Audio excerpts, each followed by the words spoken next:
Hi guys, Chris here. Welcome to a video podcast for Yes.Fit. Today with me we have a cool treat for you guys. We have Coach Cece here.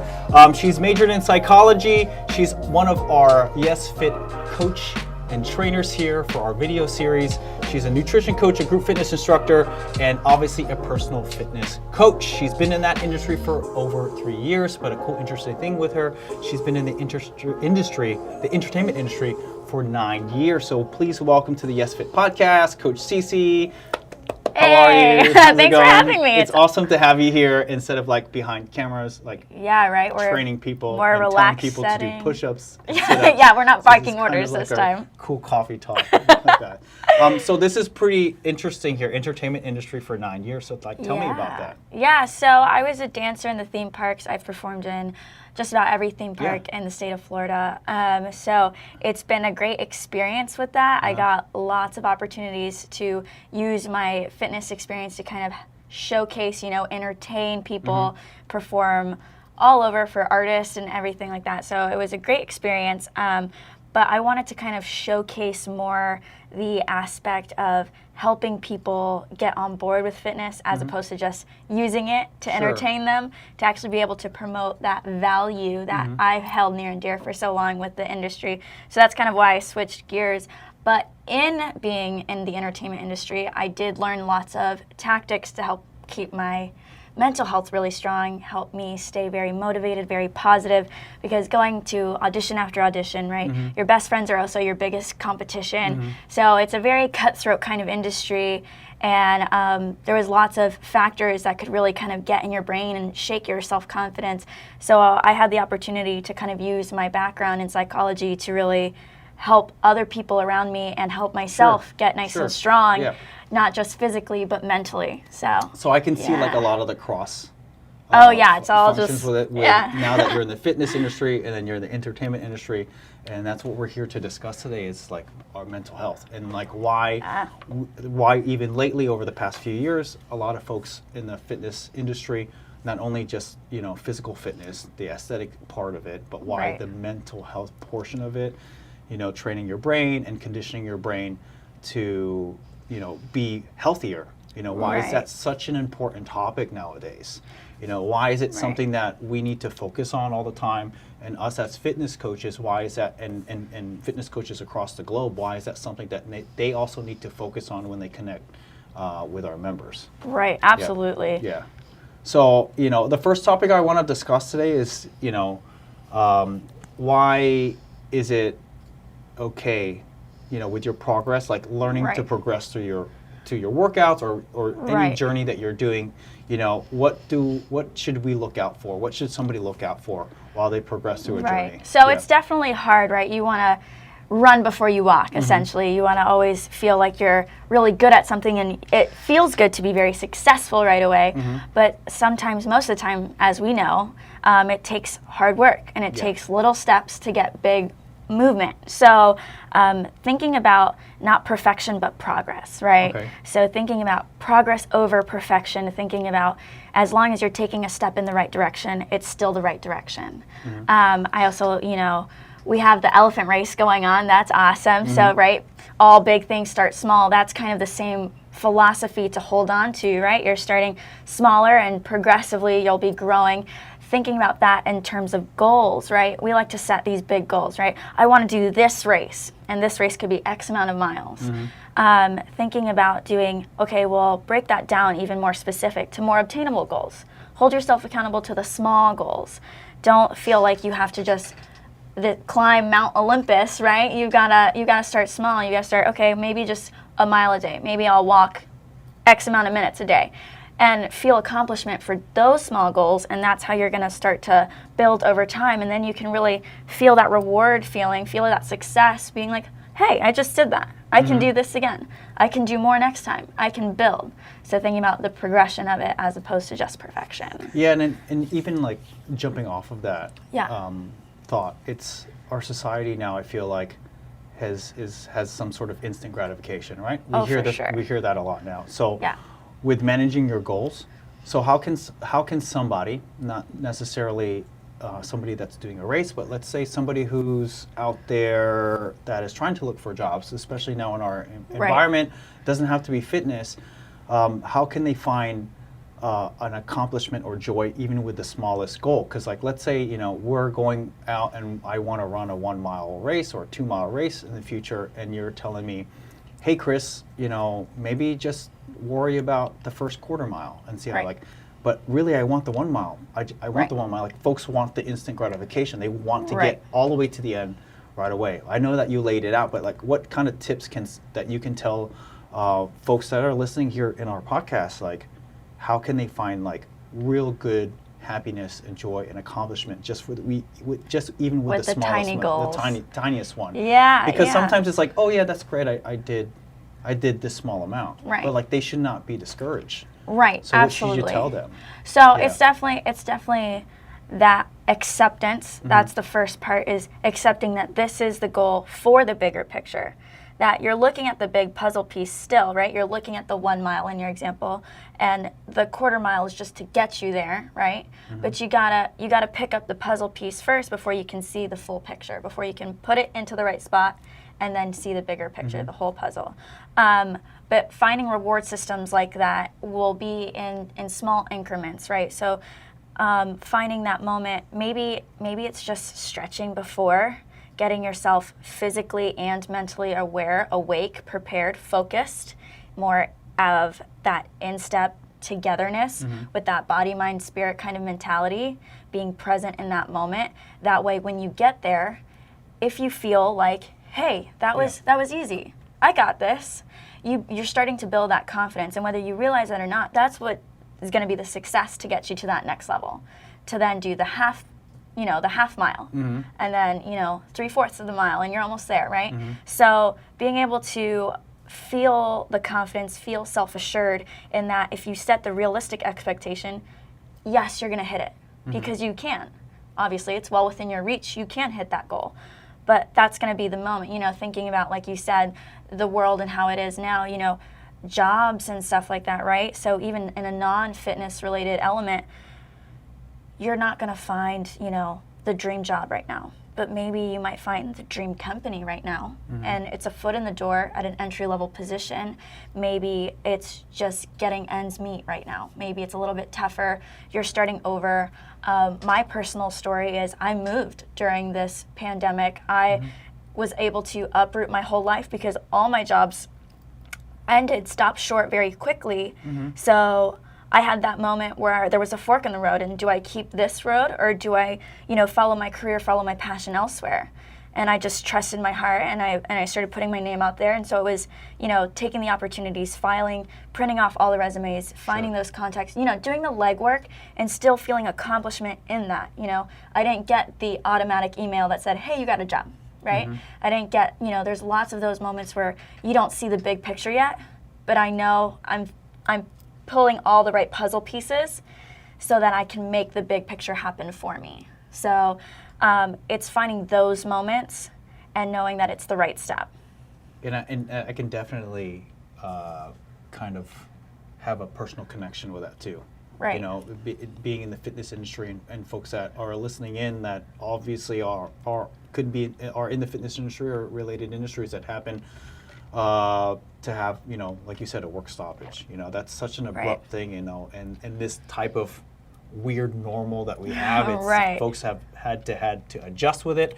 And we noticed, and society around the globe has noticed as well, that with this type of environment that we live in now, like the mental health of struggling with a decision that was not your own. Right.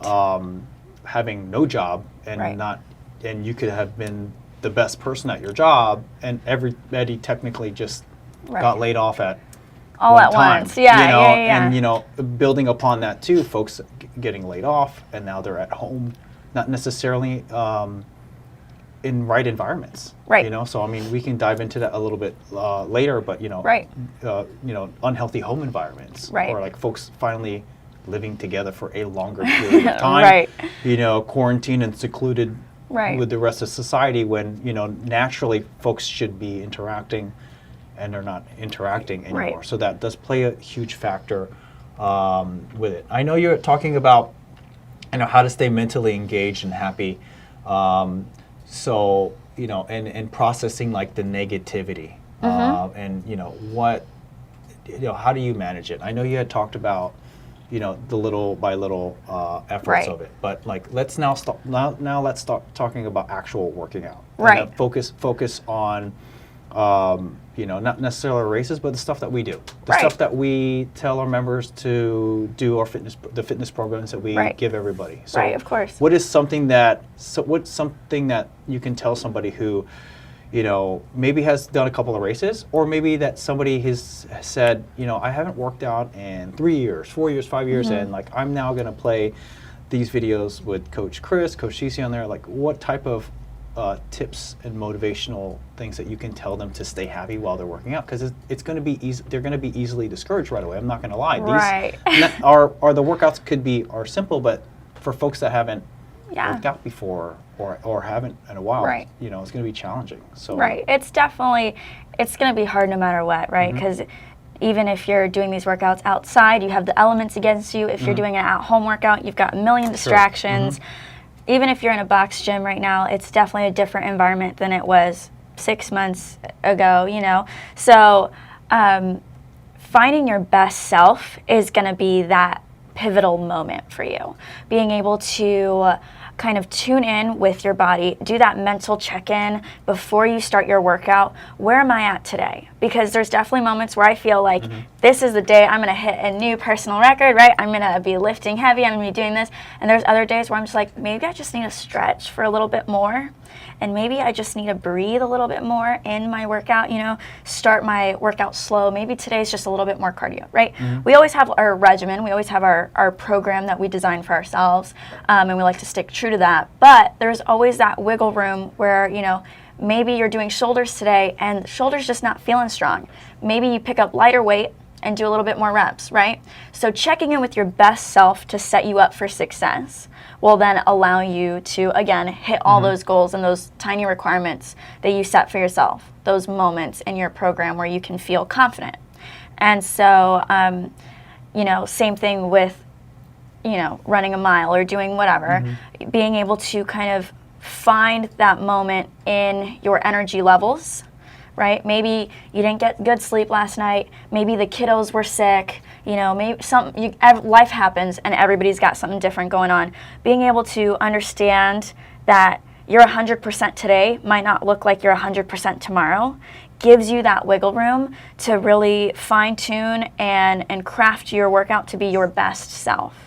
Right? I tell that a lot with my clients. What's your best self today, right? When we're doing that stretch, when we're doing that warm-up, that's when you check in with the body. Where are you sore? Where are you not sore? Where do you think you can modify? Where can you progress? What feels stronger? Really being able to hone in onto your muscles and your lung capacity and just everything, focusing on your body so that your mind doesn't start to wander as much. And I feel like that helps a lot to kind of just stay on track.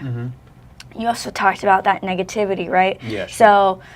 So, not getting, the moment you feel muscle fatigue, right? You start to feel that lactic acid build up. You're like, oh, I can't do another rep, right? Yeah, we hear that. We hear that with a lot of clients, even when we work out too. So it's not, you're saying these things that we have to, folks that are doing our workouts or any other fitness workouts, but they also have to know that even as fitness trainers, we do it too. We have our own mental balance, and yeah. I think that's a good positive note to put out there for folks, is to really just check on their status for that day, like who they are for that day. Right. Like 100% is not necessarily a realistic thing on an everyday basis. You have those factors, like folks that are mothers or fathers who have to take care of kids, or folks that have stresses at work. Right.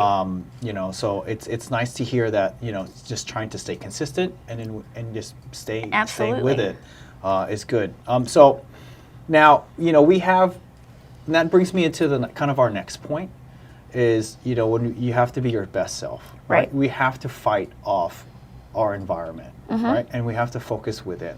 So there's a lot of toxicity out in the world. We kind of touched base upon a bit of it that we can't control.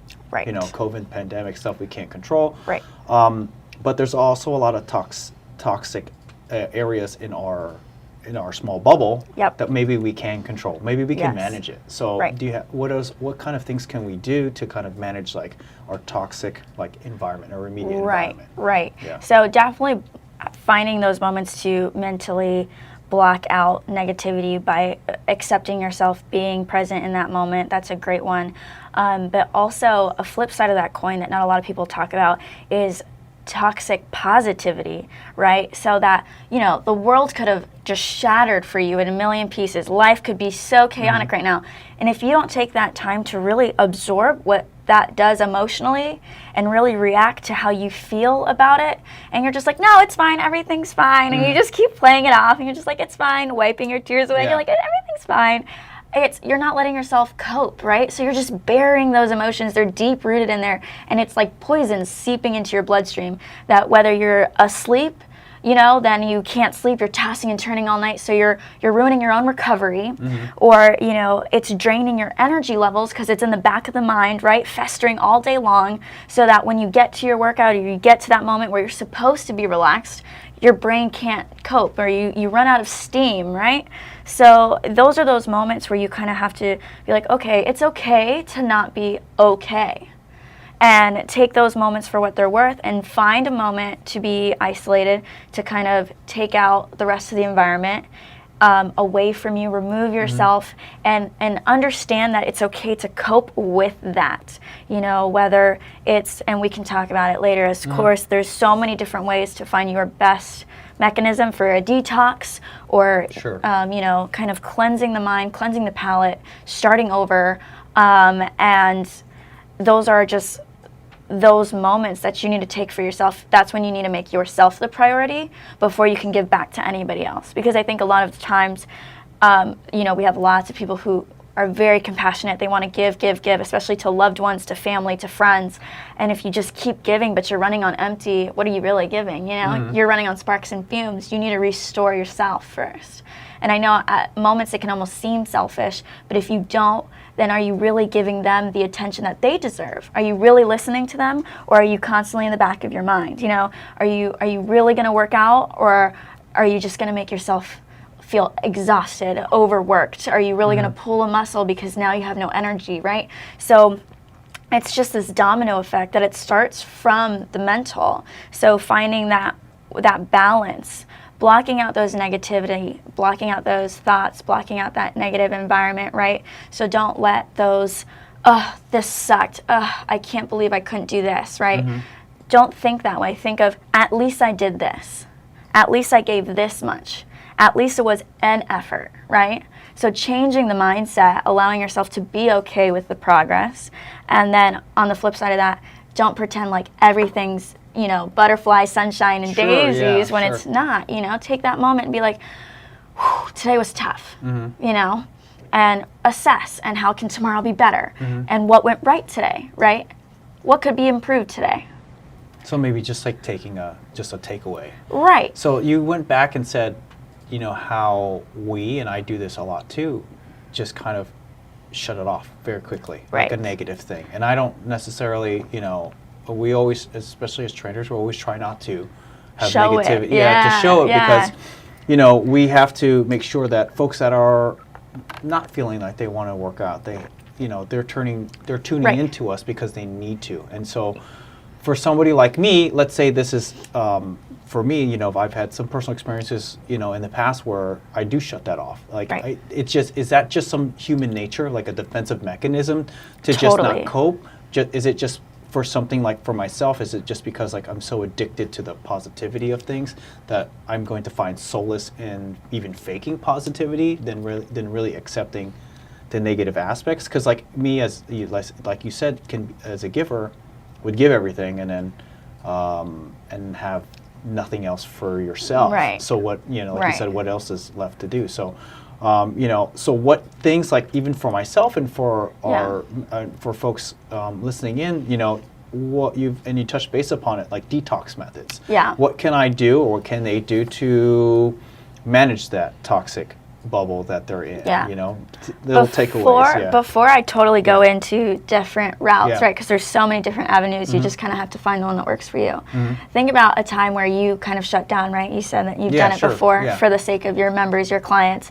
But think about like when you've gone on vacation, right? And you've completely removed yourself, allow yourself to process. How more energized were you when you came back to that class? Yeah, it's pretty Totally Plus, different. By the way, vacations, I think everybody listening Should take one.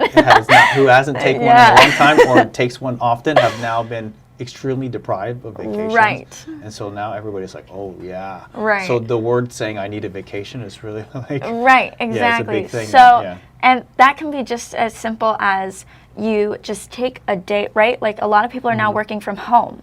So take a day off from working at home.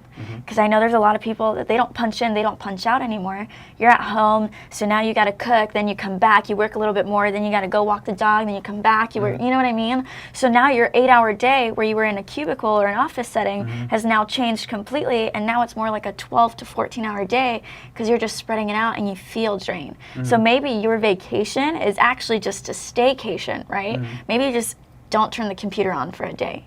Take some vacation time, take some benefit time, and go outside. You know, lay out in the backyard, like, you know, go to the park, do something. You don't have to go and put yourself in, you know, harm's way if you still want to be safe with everything going on. Absolutely. There's a million ways to be outside, to be active, to go out without feeling like you're in a crowd or you're putting yourself in any kind of danger, right? So finding that as an avenue is one of my personal favorites because I like just kind of letting my mind get lost, right? Just letting myself absorb if the wind's whispering through, you know, the trees, like, you know, things like that. I love going to the beach. That's my thing. So listening to the waves crashing and stuff like that. And even if it's just a mental staycation, maybe I just play the audio of the beach sounds and I close my eyes and I just kind of sit on my couch. That's still letting my mind kind of just relax, catch up, right?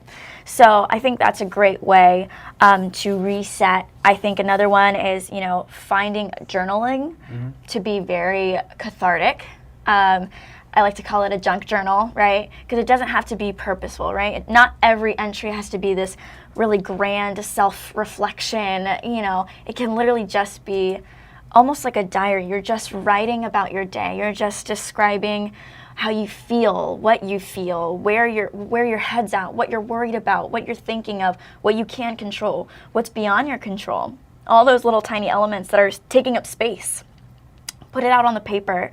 Like, look at it, visualize it, see it. When you turn that page, let it be there, right? It's gone. You don't have to worry about it anymore. You can write about tomorrow, right? So I think that's another great alternative because you can just kind of stream of consciousness, just let it flow. Another one that I think is kind of a very loaded topic. We can have a whole separate section on this one. We can have a lot of sections on all this stuff, and that's good. Yeah. So this one, talking about removing ourselves, kind of going back to that, protecting your environment and kind of guarding yourself, removing any kind of toxic social media. That's a big one. It's loaded, right? Especially with how we live present day. And so what I mean by this is a little bit of everything is always, you know, good. Too much of anything's always bad, right? So if you're finding that you're on social media and you start scrolling and scrolling, and before you know it, half an hour went by, an hour went by, and you're still just sitting there mindlessly watching everybody else's life, highlight reels essentially, right? Just kind of pass you by, and it starts to make you feel bad, and it starts to make you be like, well, I didn't buy those leggings. Well, I didn't, you know, I didn't work out today. I didn't do this. And it starts to kind of weigh in on you. Don't do it, right?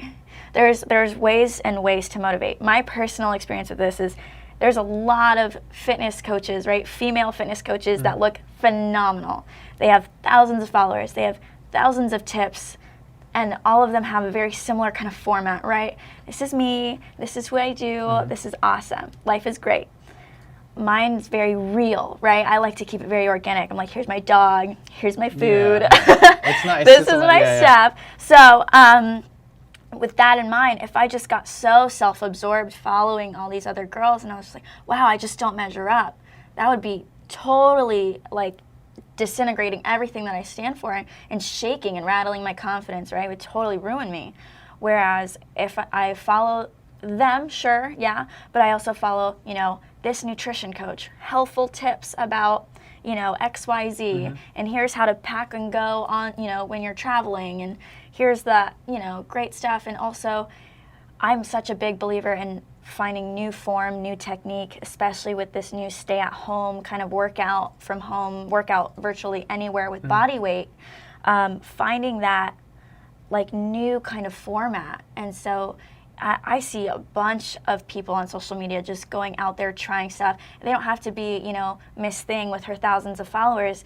They're, you know, Susie Q, and she's got, you know, her family following her and supporting her. And I love that. And that's what I love to see. So I love seeing new ideas, new experiments, new innovative stuff. And that's what motivates me. So finding a little bit of time in your social media to think of it like a vision board, right?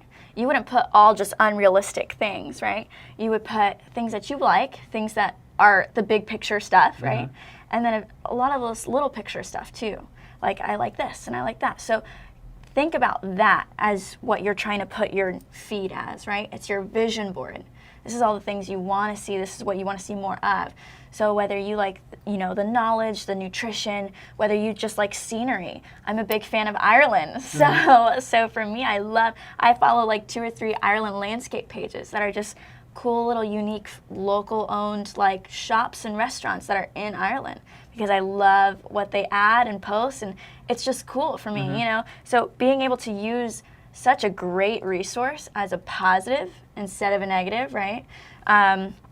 So I think that's a great way to kind of protect that mental space, keep it nice, keep your bubble secure so you're not adding to those negative thoughts and stuff. Some of the stuff that you talked about mental space, right? So that kind of can bring me into our next kind of discussion that's probably the top of the subject for a lot of folks right now. And you had mentioned it earlier, is meditation. I know we can probably have another vlog on meditation altogether, which we probably will, and probably have you come in and talk about a lot of different techniques for meditation. I know for me, I do meditate quite a bit, especially with like high stress jobs and stuff, you know, and me being a fitness professional, you know, yoga for me is how I pair the two together. Right. And so that's something that's literally saved my life on a lot of occasions, to like really just to meditate and focus, right? And I know you'll talk about a lot of the stuff about it, but why is meditation such a big deal, and why is it such an integral puzzle piece that goes with mental health? Why are they almost like together, side by side? Of course. So essentially, in essence, meditation is just focusing inward, focusing on your breath, and kind of honing out and almost just blacking out everything else around you, right? So finding that inner peace, finding that moment to reflect and kind of let everything else go. It's so important because, you know, it's the only kind of strategy we have to focus on that moment where it's just you, right? So we can do lots of things to declutter, to detox, right? And it's kind of therapeutic, it's cathartic, but you're still doing something else. You're kind of either absorbing an environment around you, or you're kind of just letting go of the environment that you were in, right? Where this one is more you versus you, right? You're inside your own head, and you're personally pushing it out, everything else out, right? So it's tough. A lot of people just think, they're like, okay, cool, breathing, sure. But it's tough to stay focused, to stay engaged, and to not let your brain just kind of wander off, right? And if it does, how do you pull it back in, right? How do you keep the flow of everything? So that's the challenge with it. But essentially, it's just that, right? We're just focusing on your breath, focusing on yourself, focusing on, you know, where your hands place. How is your chest falling? How's your inhale? Is it breathier than your exhale? You know, where's that lung capacity? Like, where do you feel that the climax of that inhale before you begin to exhale, right? So just letting the oxygen just kind of flow through your body naturally, and just let your body do what it does without you ever realizing it normally, but taking the time to appreciate it, to value that, and to just let it happen. So that's kind of why I'm a big fan of meditation, because it's that quiet time where you can really appreciate your body for all that it does for you. Now, here's a quick kind of thing, for folks that are just now practicing, or they're going to be listening to this and they go, hey, Right. I do want to kind of practice how to meditate, how can they do it easily? Can we use our technology? I know you said to unplug the technology, Right. but I've seen also that technology is also an assister, can help you. Oh, for sure. So is there a technology out there, like as simple as, and we don't have to really name any app names or phone, but I know, Right. like, for instance, like a lot of our smartphones and our wearables now, Yes. I know mine tells me that to breathe, or Right, when to right, breathe. right. They even tell you, their pedometers. They'll tell Right. you when to stand and how long to stand. Right. Are they going to? Can we use that? Is that something that's effective for them to use? At least to Definitely. practice little by little. Like again, the small steps. Right. So exactly. Starting from square one, figuring out how to do it, right? But also, like you said, there's definitely apps out there. I use one to kind of give me that daily reminder, whether it's in the middle of my day or kind of, I usually have a very routine kind of break up in my schedule, and that's where I'll schedule it to set me a reminder. Hey, it's time for your meditation. Like, hey, it's time for you to just kind of unplug. And so by using the technology to help me avoid the technology, Sure, right? To just mindlessly go about my day. Likewise, I also have a motivational kind of app. So I have it scheduled so that 9 times throughout the day in random sporadic events, it'll just send me motivational quotes about Oh, that's very nice. any kind of topic that I really want to focus on for the week or anything like that. So it's constantly giving me that inspiration, that feedback, and it goes straight to my watch, so that I can kind of just look down very quickly and be like, you're right, and keep going. It's like, So- synergistically working with your environment, right? Right. And like our technology is not going away. Right. And we can utilize that definitely to help Right. our quality of life. And I Right. think this is a good, this is a good way to kind of touch base on like meditation. I know we'll talk Right. about we can talk about Yes. meditation for like 3 hours. Yes. And practice and Right, medicate. using how So, to practice. that takes us to kind of like towards kind of the end of our podcast. So if there's like some takeaways, right, Right. from our discussion today, and we Right. know we talked about a lot of things today. Do you have like a top three that you can tell people to kind Sure. of do, or Yeah. top 3 takeaways that they can think about? Yeah. So the first thing I would want to say is, Mm-hmm. think about at the very beginning, we talked about progress, not perfection. So thinking about setting realistic expectations for yourself, checking in with that body, and kind of always loving the progress, living in that moment, in that space. That would be the first and foremost thing, because before you do anything else, being okay with where you're at today is going to be that one key factor that I want and everyone to like kind of practice, right? And then thinking about how symbiotic that relationship is between mental health and physical health, right?